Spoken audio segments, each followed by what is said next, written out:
Welcome. I'm Genevieve Randall, Music Director with Nebraska Public Media. And Nebraska Public Media is pleased to support LSO with these pre-concert chats. The last one, I think, was in May. And it's just so great to be back, meeting new friends and old friends again, to be able to talk and share about music, something that both Lincoln Symphony Orchestra and Nebraska Public Media are dedicated to. This has just been a joy to be able to do these via video chat over this last year and then some. So we're about to hear a fantastic concert called An Evening with Markham. He'll join us here after a little bit, but I'm joined first by Barbara Zock-Lee, who is Executive Director for Lincoln Symphony Orchestra, also Ed Polachek, Music Director for LSO, and Rita Porfiris, who is one of the guest musicians on tonight's concert, featured on a brand new work. Welcome to all three of you. It's great to be here. Thanks so much, Genevieve. And Rita, let's start with you, because I guess I should say welcome back. You've been in Lincoln a few times to play, and not only that, but last season, if people attended one of the online concerts, you got to play with our own Ed and with Anton Miller on some Bach together. That was a lot of fun. It's always a pleasure to play with Ed and to play with the Lincoln Symphony, because it's such a great ensemble. I really enjoy it. Yeah, likewise. That was very special. And it was in my living room, which I loved. Not every season do you get to play a concert from your living room, right, Ed? That's right. That's exactly right. Well, this program starts off tonight with something brand new. This is titled Banner by Jessie Montgomery. What can you tell us about this brand new work, and how did this become the opening piece of the season? Actually, can I just say it isn't brand new? So you might. Oh, yeah, sure. You can say that. Go for it. Okay. It's brand new for Nebraska, because it's going to be a premiere for us. But Jessie Montgomery wrote it for the 200th anniversary of the Star Spangled Banner. That's why it's called Banner. And it's an absolutely amazing piece, because she's an absolutely amazing composer. Who was introduced to me through Barbara and Rita. So Rita, take it up, because I have to say that Rita has done so much research on all of this, so many marginalized and really unknown heretofore composers that are just spectacular and are now becoming mainstream. So we're very honored, and I'm really kind of indebted to Rita for the kind of work that she's uncovered. Well, Jessie is actually a violinist. She started out as a violinist, and she's a wonderful violinist. She studied at Juilliard, and she went on to study composition, I think both at Juilliard and NYU. And she's becoming quite a well-known composer, with her works being performed by New York Philharmonic, all sorts of orchestras. The Sphinx organization is an organization that she's very much associated with, and she's done a lot of commissions for them, such as Banner. But what I love about this piece is that, it quotes not only the tune that we all know so well, which ironically is not from the Star Spangled Banner. It's actually from an older tune, an older colonial tune called To Anacreon. It was a drinking song for a musical gentleman's society, actually, and had quite different words until Francis Scott Key came along. Is that true? Wow. Yes. Exactly. Jessie took this tune that, is quite a bit older, and the words we know so well, and put it together with not only other anthems from other cultures, like Mexican anthem is in there, the Puerto Rican anthem, Cuban, and just other tunes that would represent what a more modern 21st century multinational anthem would look like. Rita, I think it's interesting to be able to hear this piece on this concert in this time where over the last year, there has just been a sharp increase of discussions amongst so many people in every sector of society about diversity, equity, and inclusion, and orchestras, and I know radio stations and other folks who present music, making sure that we're hearing work by underrepresented composers or by people who may have not been heard as much and for some reason have been marginalized over the years. Can you talk a little bit more about what got you into doing all of this research and finding music like this?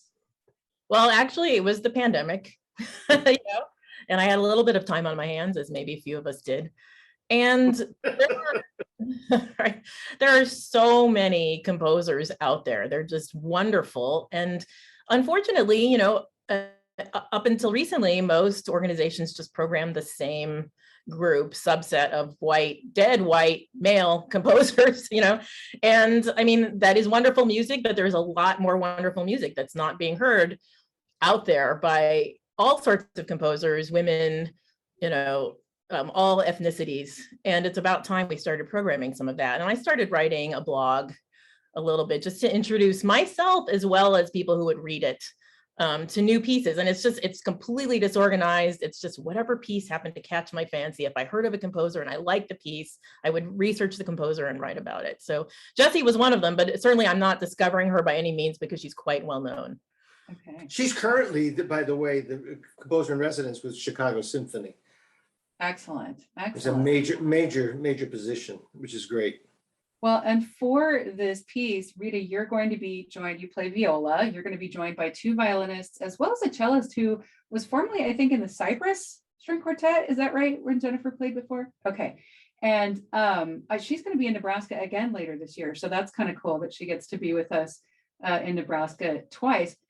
I would love to hear how the 4 of you take a piece like this and approach it maybe differently from something you've played a million times, like a Beethoven string quartet. Yeah, that's a great question, because what we did, this particular group called Quartet S, what we did during the pandemic was we actually commissioned about 40 composers to write us miniature pieces representing what did the pandemic mean to them. And we did just a wide variety of all sorts of composers, diverse composers. So we are more maybe used to this right now at this moment than playing Beethoven a lot. And it came about because actually we're supposed to play a Beethoven cycle, and then the pandemic hit, and who wants to hear more recorded Beethoven? So we wanted to get people to express, well, how do you really feel? What speaks to you right now? And so we're kind of in that headspace with this group. So it's really interesting. And it's been really fun to work on this piece because, I played for a while in the South. I played in Houston for a while, and we played a lot of music south of the border. And so I'm like, oh, wait, it's the Mexican, it's this song and it's this song and the Puerto Rican anthem. I love this, So it's been really fun to listen to them and bring it out. And it's such an intricate piece, actually. So intricate that at the end, when the Star Spangled Banner is quoted, you're not going to notice it. It's quoted, you'll recognize it at certain points throughout the piece, but at the very end, it gets passed around in the quartet with these long notes, and it's so cool the way it works, but there's no way anyone's going to notice it. So I throw that challenge out there to everybody. Go ahead and listen.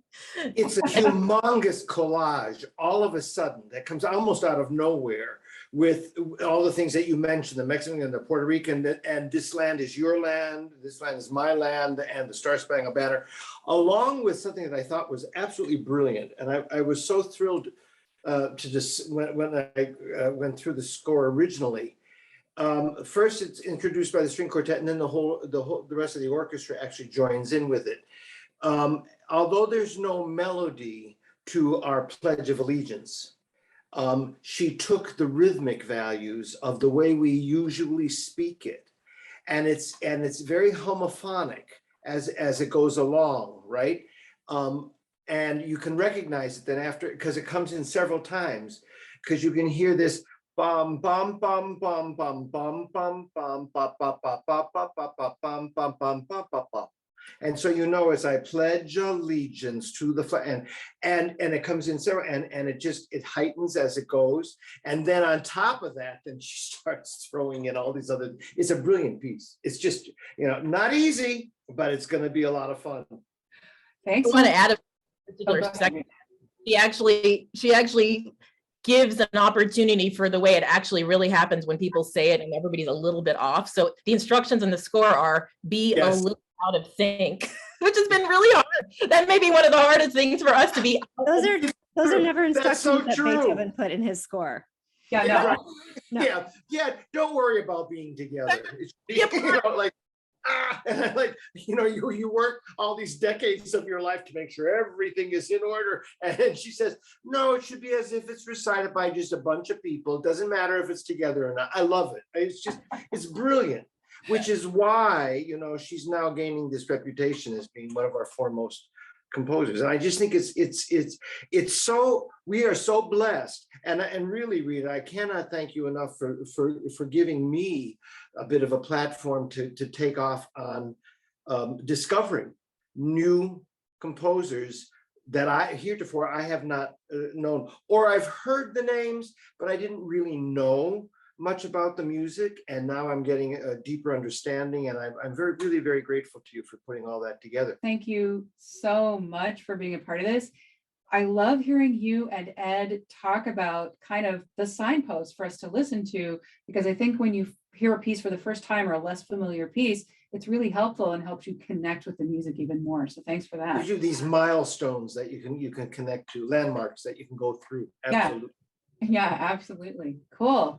So Barbara, you'll let me know, right, if we're ready for Mark to come on That in. sounds perfect. We'll say goodbye to Rita and we'll. Ready Porphyris, everyone. bring Thank Mark you. in. Love you, Thank you, Rita. Rita. See you out there. Can't wait. Can't wait. Love to my maestro.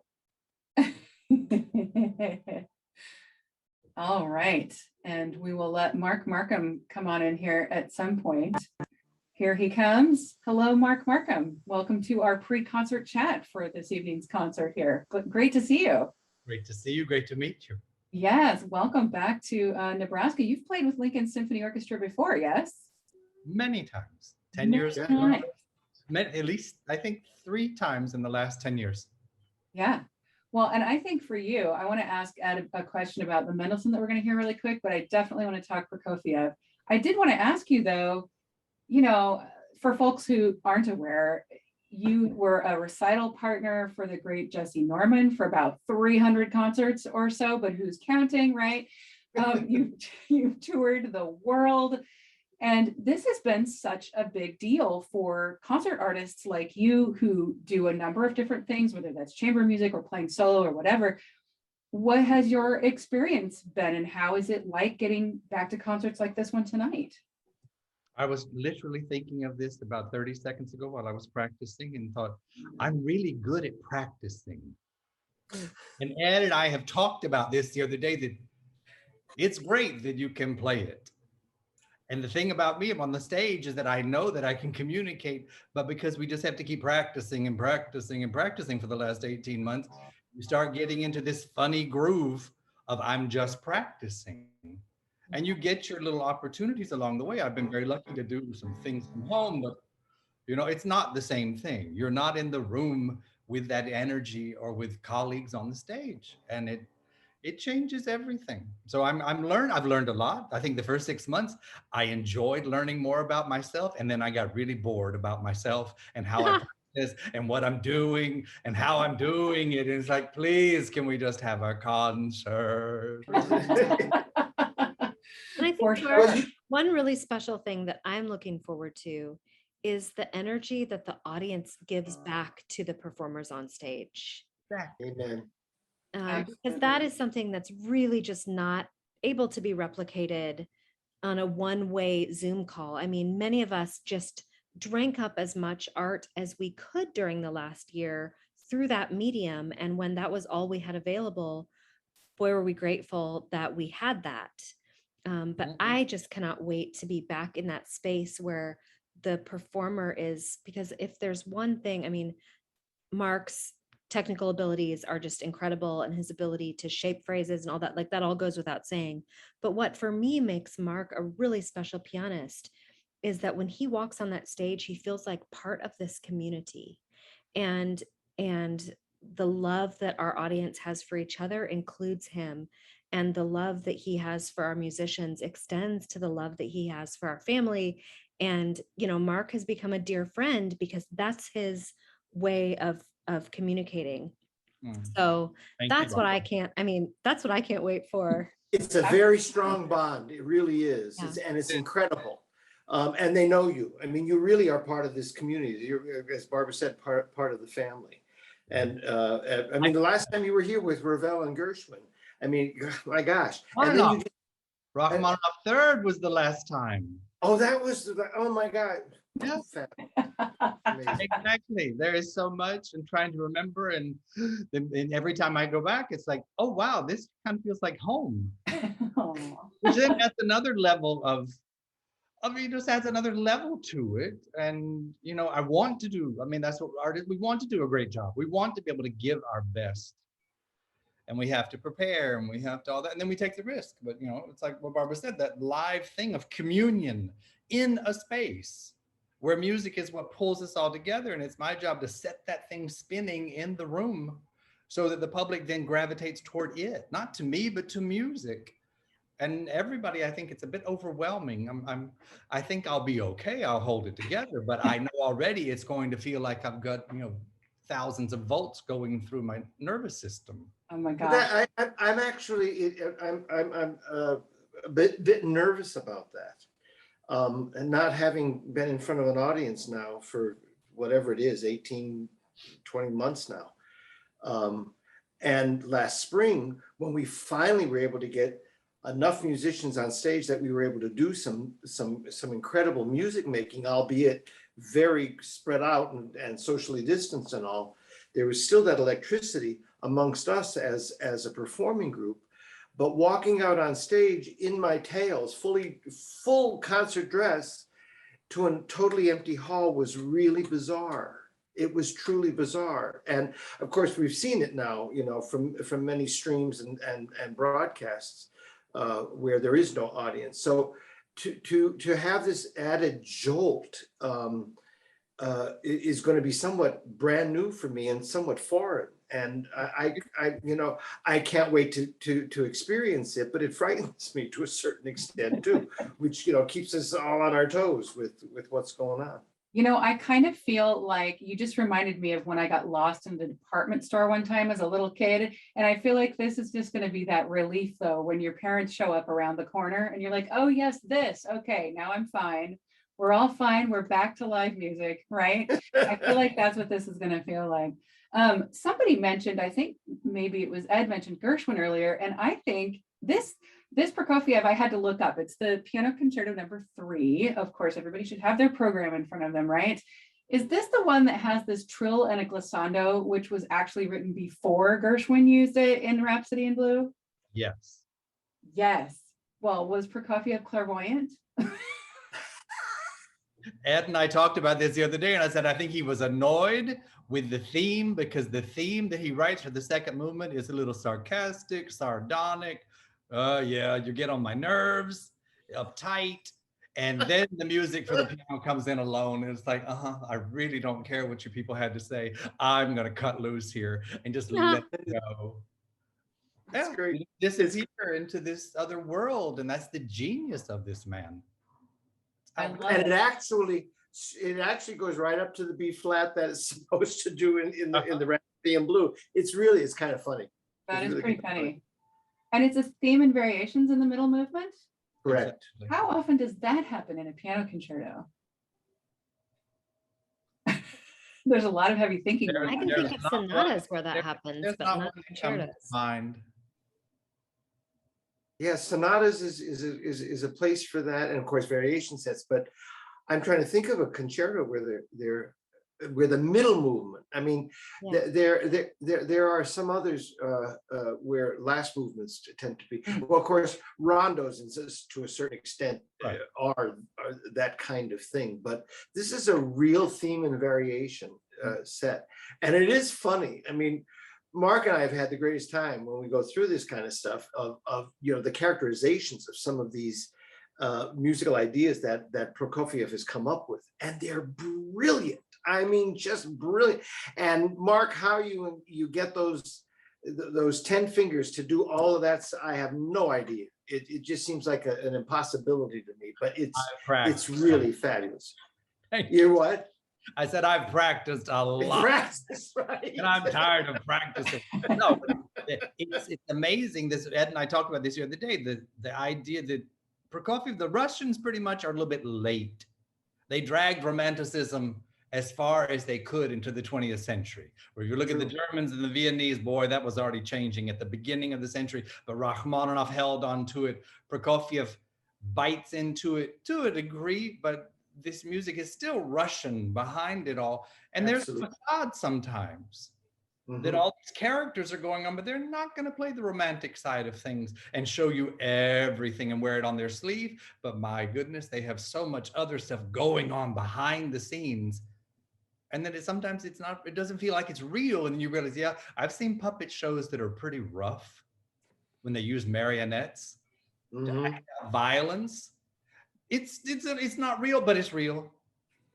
Music has that in it when it is truly violent, but it's not the violence with knives and everything that's going to cut and make blood, but it's still, there's an aggressive quality sometimes, and then there's this laid back thing that's gone to another planet.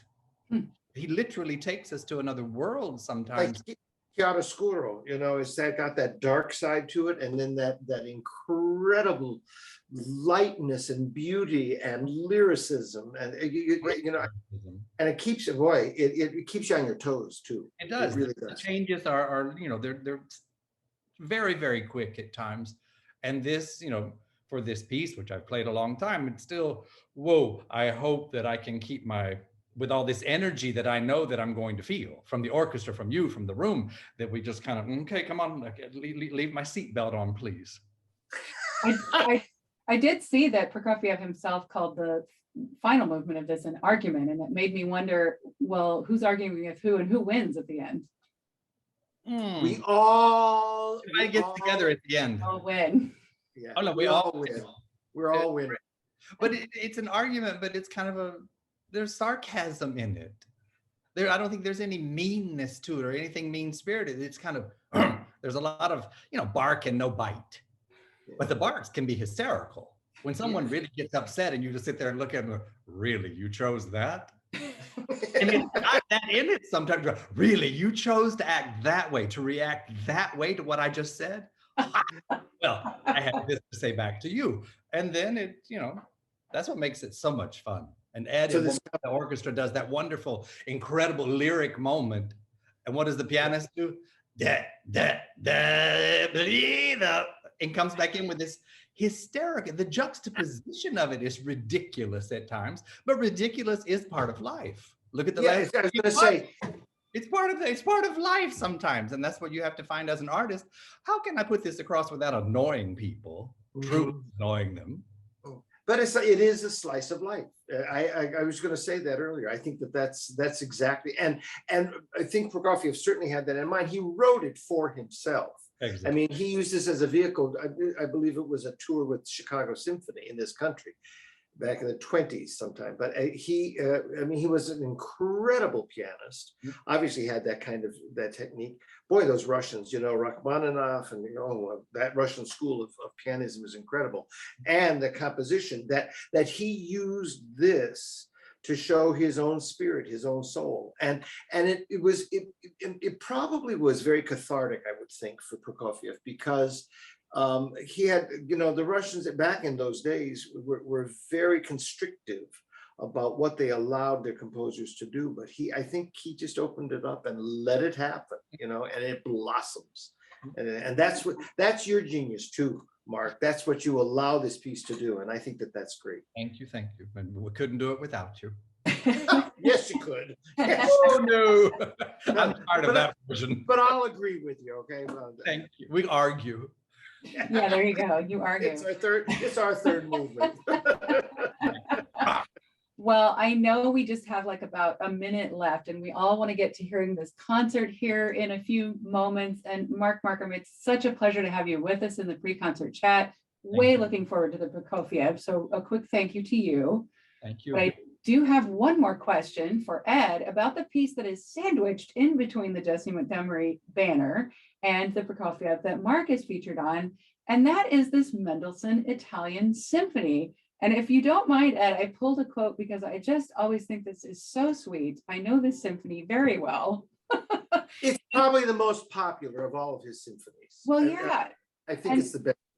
It comes out of this thing that some kids used to do in Europe and still do, I guess. For some folks, they'll just take this kind of grand tour of Europe, right? And his parents sent him on this trip, and he wrote to his parents, "This is Italy!" And now has begun what I have always thought to be the supreme joy in life, and I am loving it. Today was so rich that now in the evening I have to collect myself a little bit. And so I'm writing to you. This is the part that gets me, to thank you, dear parents, for having given me all this happiness. I love it. I love it. Yeah, I know that quote. Yep. Thank his And parents. well, Mendelssohn is a bit of an anomaly because he came from a very wealthy family. He had the means. He wasn't like a Haydn who just came from nothing and developed into this almost royalty status with his composition. Mendelssohn not only had the kind of financial backing behind him that he had available to him, but he also had that same kind of incredible white heat musical genius that we think of with Mozart.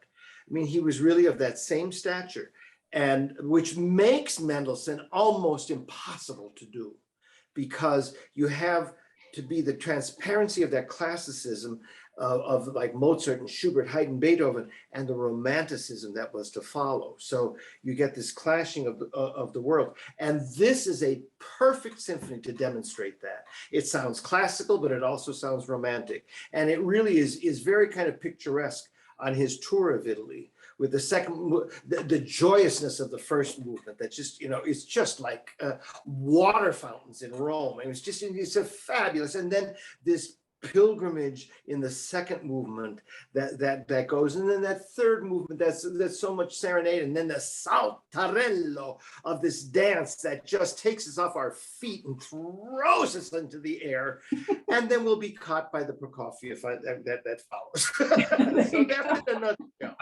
I was going to say, yeah, this Mendelssohn is right in the middle here of this program, between the Prokofiev that's featuring Markham and the first piece of the program, the Jesse Montgomery Banner featuring Quartet S, with our previous guest, Rita Porphyris, who was here. Thanks to everyone on tonight's pre-concert chat. It's been such a pleasure to talk about this music with pianist Mark Markham. Thanks to you again. And thanks to Ed Polachek, music director. Thank you so much, Genevieve. And Barbara, thank you so much, executive director for LSO, Barbara Zockley. I hope everyone enjoys this concert.